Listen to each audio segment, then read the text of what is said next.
Кыргызстанда мамлекеттик мүлктү менчиктештирүүгө даярдыктар башталды. Мунун алкагында президент Садыр Жапаров мамлекетке караштуу мүлктүн көпчүлүгүн сатууну сунуштаган. Тажикстандын президенти Эмомали Рахмон Орусия президенти Владимир Путин менен жолугушканда кыргыз-тажик чек арасындагы маселени тынчтык жолу менен чечүүгө кызыктар экенин маалымдады. Ал ортодо апрелдин аягында Баткенде болгон чатакта тажикстандык куралдуу кызматкерлер Кыргызстандын аймагында жүрөт деген видеолор тарады. Жанузаков менен Талгарбеков Аскар Акаевди Кыргызстанга алып келишет. Саясатчы Өмүрбек Текебаев Кыргыз армиясы тууралуу Сентябрь каналына маек берип жатып айтып берди. Кыргызстанда мамлекеттик мүлктү менчиктештирүүгө даярдыктар башталды. Мунун алкагында президент Садыр Жапаров мамлекетке караштуу мүлктүн көпчүлүгүн сатууну сунуштаган. Калганы тийиштүү министрликке, комитеттерге жана башка органдарга өткөрүлмөкчү. Демилгени сынга алгандар да, колдогондор да чыгып жатат. Учурда мамлекеттик мүлк фондуна заводдор, комбинаттар, имараттар, автоунаалар жана башка миңдеген мүлктөр бар. Эмомали Рахмон Владимир Путин менен 9 май жеңиш күнүнө карата Москва сапарынын алкагында кездешти. Тараптардын жолугушуусу 8 майда өттү. Тажикстандын президентинин расмий сайты жазгандай, сүйлөшүүлөрдө соода-экономикалык, инвестициялык жана башка аймактык маселелер тууралуу кеп болду. Мындан тышкары, Тажикстан менен Ооганстандын жана Кыргызстан менен Тажикстандын ортосундагы чек ара маселелери да козголду. Ошол эле маалда Орус президентинин расмий сайтында эки мамлекет башчынын сүйлөшүүсүндө Кыргыз-Тажик чек арасындагы абал талкууланганы жазылган жок. Путиндин сөздөрүндө да бул жөнүндө маалымат айтылбайт.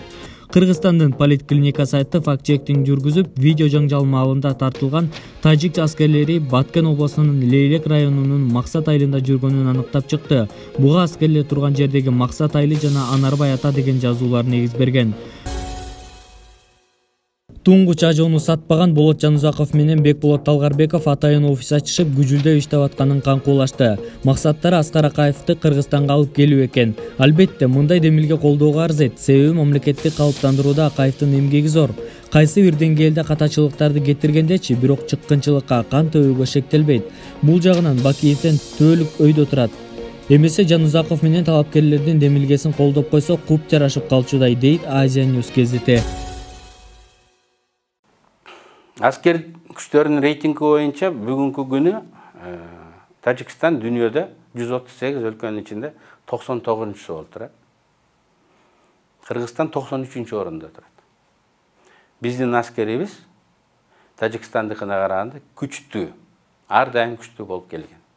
Эгер биз геосаясий, геостратегиялык ордубузду элесек, биздин күчүбүз Тажикстанга караганда кыйла үстөмдүк кылабыз. Анан эң негизгиси биздин солдаттардын тажрыйбасы, алардын духу биздин армияга чоң үстөмдүк берет. АКШнын мамлекеттик департаменти Кыргыз-Тажик чек арасындагы жаңжал соңуна чыккан жок деп эсептейт. Бул тууралуу Атлантика кеңешинин онлайн семинарында сүйлөп жатып, мамлекеттик катчынын түштүк жана борбордук Азия боюнча жардамчысынын орун басары Джонатан Хенник билдирди. Анын айтымында Америка бийлиги Кыргыз-Тажик чек арасында болуп өткөн окуяларды тынчсыздануу менен кабыл алды. Бирок биз кырды ал жөнгө салынды деп эсептебейбиз. Эл үйлөрүнө кайтып, куралдуу кагылышуу болгон аймакты калыбына келтирүү үчүн тынчтык жана туруктуулук керек, деди Хенник.